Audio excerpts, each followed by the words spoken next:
Welcome back to any video fans. Today we are going to talk about how to connect Wi-Fi in TECNO phone. Guys, you want to connect your Wi-Fi in TECNO phone, so guys you can connect in this video. Guys, I will tell you how to connect it. So before starting video fans, I want to tell you if you're new in my channel and you are watching my video first time, so first of all go and subscribe my channel, click the bell icon and like my videos. So now let's start video. First of all, open your phone setting.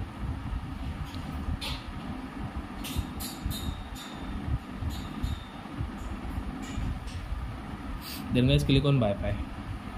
So with this Wi-Fi guys I have, and guys now I have to enter my password, so I'm going to pause. And guys you can check your Wi-Fi from here, password guys, and guys connect.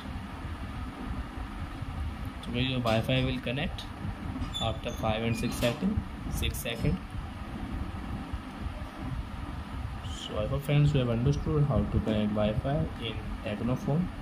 So that's it guys, thank you for watching my video guys. Now we will do the next video with new topic. Before guys please go and like, comment, and subscribe my channel.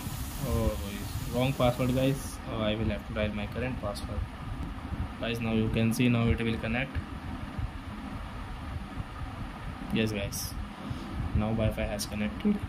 I can use whatever I want, example YouTube. So before guys please go and like, comment, and subscribe my channel. Bye bye friends.